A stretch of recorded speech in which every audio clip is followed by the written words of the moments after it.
बिस्मिल्लाहिर्रहमानिर्रहीम।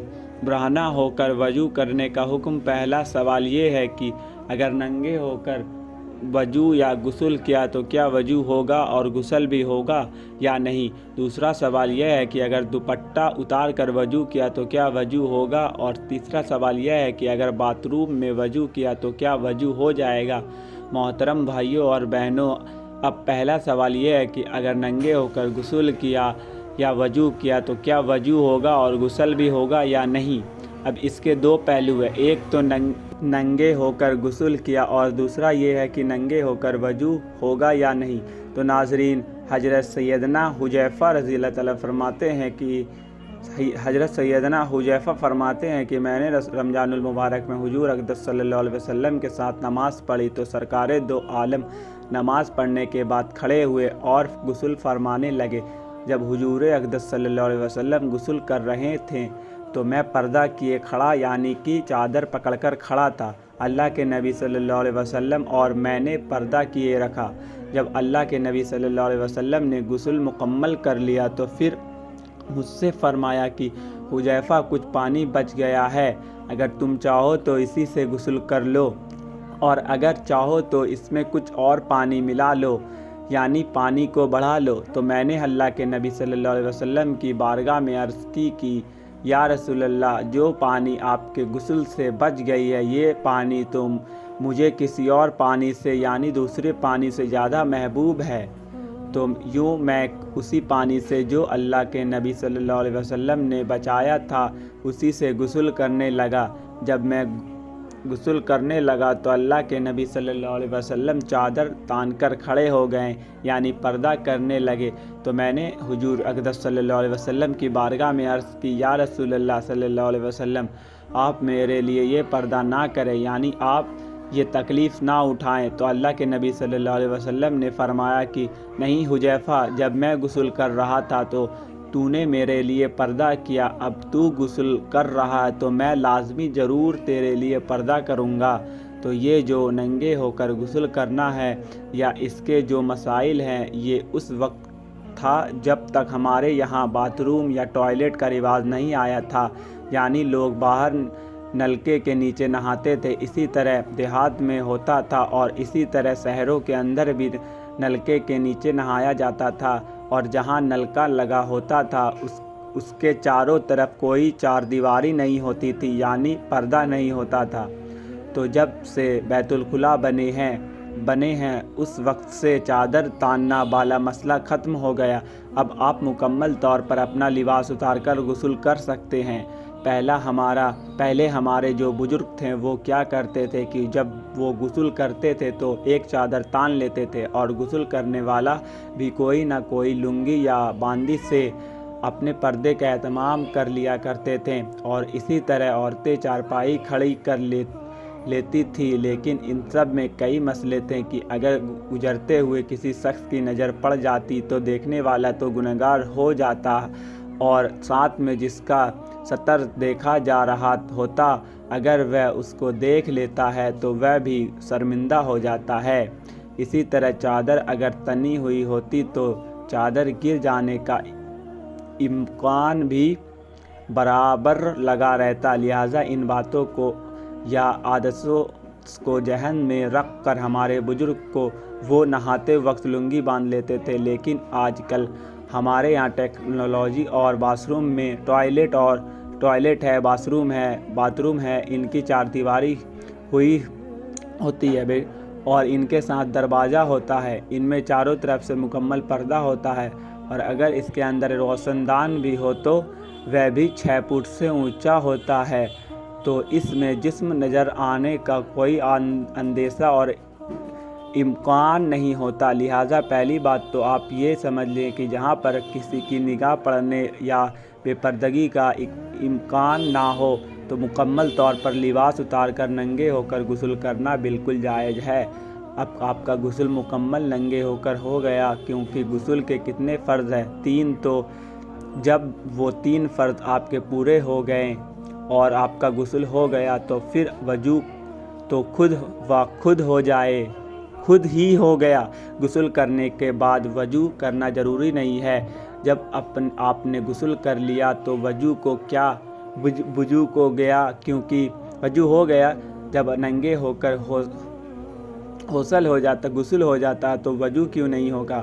اور اگر صرف آپ برکت کے لیے، ثواب کے لیے، یا آپ کے ذہن میں کوئی شک ہے کہ میں نے غسل کیا ہے تو چلو میں وضو بھی ساتھ ہی کر لوں، یا آپ کو اس مسئلے کا پتہ ہی نہیں ہے کہ جب غسل ہو جاتا ہے تو پھر وضو بھی ہو جاتا ہے، تو جو اصل مسئلہ ہے وہ یہ ہے کہ جب ہم غسل کر لیتے ہیں تو پھر غسل کے بعد وضو کی ضرورت باقی نہیں رہتی، کیونکہ جو اعضاء حصے ہم نے وضو کے دوران دھونے ہوتے ہیں وہ غسل میں بھی دھوئے جاتے ہیں۔ اس لیے جب غسل کیا جاتا ہے تو وضو خود بخود ہو ہی جاتا ہے، لیکن بعض لوگ ابھی بھی پہلے غسل کر لیتے ہیں پھر وضو کرتے ہیں۔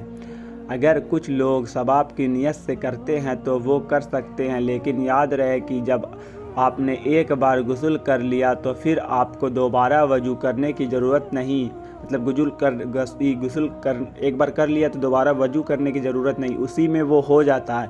آپ علماء اکرام سے بھی پوچھ سکتے ہیں۔ بہرحال جو پہلا سوال ہے کہ اگر ننگے ہو کر غسل کیا تو کیا وضو ہوگا یا نہیں، تو اب یہ بالکل واضح ہو گیا۔ اب دوسرا سوال یہ ہے کہ اگر دوپٹہ اتار کر وضو کیا تو کیا وضو ہو جائے گا؟ ناظرین دیکھیے، آپ نے دوپٹہ اتار کر وضو کیا ہے تو وضو کی 100% ہو جائے گا۔ عورت کے سر پر دوپٹہ ہونا یا نہ ہونا، اور اسی طرح مرد کے سر پر ٹوپی ہونا یا نہ ہونا، یہ وضو کی شرائط میں سے نہیں ہے۔ باتھ روم یا بیت الخلاء میں سر ڈھانپ کر جانے کو اس لیے بولا جاتا ہے کہ مثال کے طور پر اگر آپ کو اللہ تعالیٰ نے بڑا گھر دیا ہوا ہے اور آپ نے وضو کے لیے باہر جگہ بنائی ہوئی ہے تو ایسی جگہ عموماً خواتین اپنا دوپٹہ اتار کے لٹکا دیتی ہے اور آرام سے سکون کے ساتھ وضو کر لیتی ہے، تو اس میں کوئی مذائقہ نہیں ہے۔ اسی طرح مرد حضرات بھی بغیر سر پر ٹوپی رکھے وضو کرے تو وہ وضو کر سکتے ہیں۔ آپ لوگ مسجدوں میں دیکھیے کہ 90% لوگ ننگے سر آتے ہیں اور وہ اسی طرح وضو خانے میں وضو کر لے رہے ہوتے ہیں۔ لہٰذا جب مردوں کا وضو ہو جاتا ہے تو عورتوں کا وضو کیوں نہیں ہوگا؟ یہ جو بات کہی جاتی ہے کہ سر ڈھانپ کر وضو کرے، وہ اس لیے کہی جاتی ہے کہ ہمارے یہاں ایسا بہت کم انتظام ہے کہ وضو خانہ علیحدہ الگ ہو یا وضو کے لیے ٹوٹی الگ لگی ہوئی ہو جہاں وضو کیا جائے، یا یہ کہ ایسا بھی کم ہوتا ہے کہ بیت الخلاء الگ ہو اور نہانے کی جگہ الگ علیحدہ ہو۔ چونکہ آج کل یہ سب کچھ آل ان ون ہے، یعنی واش روم کے اندر ہی سب کچھ ہوتا ہے، تو چونکہ جب ہمیں واش روم جانا ہوتا ہے تو واش روم کے لیے سنت یہ ہے کہ سر ڈھانپ کر جائیں۔ اس لیے جب آپ واش روم میں جا کر وضو کریں گے، اور حدیث پاک کے مطابق واش روم جنات کے رہنے کی جگہ ہے، اور دوسرا یہ ہے کہ اللہ کے نبی صلی اللہ علیہ وسلم کی یہ سنت رہی ہے کہ واش روم میں سر ڈھانپ کر جانا چاہیے۔ لہٰذا اس عمل کا فائدہ یہ ہوگا کہ آپ اگر واش روم جائیں اور آپ کو استنجا پیشاب کرنا پڑ جائے تو آپ رفع حاجت کے لیے بیٹھ جائیں گے تو پھر کیا دوبارہ دوپٹہ یا ٹوپی لینے کے لیے باہر آئیں گے؟ اس لیے بہتر یہی ہے کہ اگر آپ کا بیت الخلاء میں جانا ہو اور آپ کے ساتھ ہی دوپٹہ یا ٹوپی لے کر جائیں، کیونکہ اس سے سنت کا ثواب بھی مل جائے گا، چاہے آپ وہاں جا کر ٹوائلٹ کا استعمال کریں یا نہ کریں، ورنہ پھر بھی چاہے دوپٹہ اتار کر وضو کرے یا دوپٹہ ساتھ میں لے کر وضو کرے، یعنی جس طرح مرد حضرات ٹوپی پہن کر وضو کرے یا ٹوپی اتار کر وضو کرے، وضو مکمل ہو جائے گا۔ وضو کا ٹوپی یا دوپٹے کے ساتھ کوئی تعلق نہیں ہے۔ اگلا تیسرا سوال جو بڑا اہم ہے کہ اگر واش روم میں وضو کیا تو کیا وضو ہو جائے گا؟ تو ناظرین، وہ واش روم جس میں صرف WC لگا ہوتا ہے یا کموڈ لگا ہوتا ہے اور اس کے علاوہ کوئی انتظام نہیں ہوتا تو ایسی جگہ وضو نہیں کرنا چاہیے، لیکن ایسی صورتحال عمومی طور پہ ہمارے گھروں میں نہیں ہوتی جہاں پہ صرف WC لگا ہو یا کموڈ لگا ہو، کیونکہ اس کے ساتھ ہی بیسن لگا ہوتا ہے، ٹوٹی لگی ہوتی ہے، وضو کی جگہ ہوتی ہے، اور دونوں کے درمیان میں عمومی طور پر شاور بھی لگا ہوتا ہے۔ ہمارے یہاں نہانے کے لیے آج کل جو واش روم है, चाहे वो 5x5 का छोटा सा बाथरूम ही हो, तो उसके अंदर भी ये तीनों सहूलत मौजूद होती है। यानी सीट भी लगी होती है, नहाने की जगह भी होती है और हाथ धोने की यानी वजू वगैरह करने की जगह भी होती है। तो जो वाशरूम थोड़े से बड़े होते हैं तो उनमें नहाने की जगह और निसाजत गंदगी की जगह अलग हो जाती है। साथ में हाथ वगैरह धोने के लिए जो बेसन लगा होता है वही हमने वजू करना होता है। लेकिन चूँकि ये इलाका एक ही होता है, बाथरूम एक ही जगह है, तो यहाँ से इश्काल पैदा होता है कि अगर बाथरूम में ऐसा है कि जिसमें नहाने की जगह और टॉयलेट की जगह अलग अलग हो और पर्दा लगा हुआ हो और बेसन भी अलग हो, तो फिर ये तो बहुत ही अच्छी बात है, चाहे छत एक ही है या बिला सुबह वजू मुकम्मल हो जाएगा।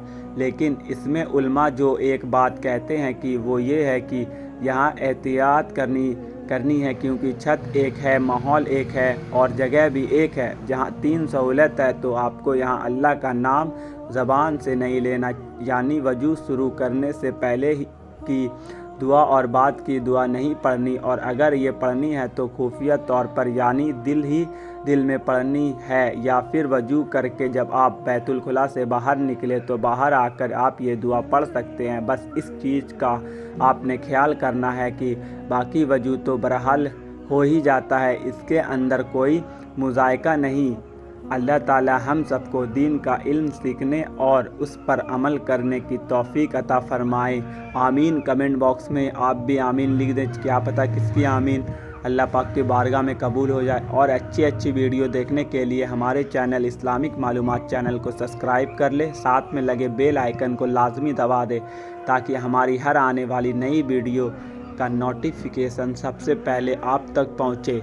और हाँ, एक बात आपसे और मुझे कहनी थी दोस्तों कि हमारे चैनल पे आप नए आए हैं तो हमारे चैनल को सब्सक्राइब कर लें और बेल आइकन को दबाना ना भूलें। और हाँ, आप अगर मेरी वीडियो को फेसबुक पे देख रहे हैं तो हमें फॉलो करना ना भूलें। तब तक के लिए अस्सलाम वालेकुम दोस्तों, मिलते हैं एक और नई वीडियो के साथ।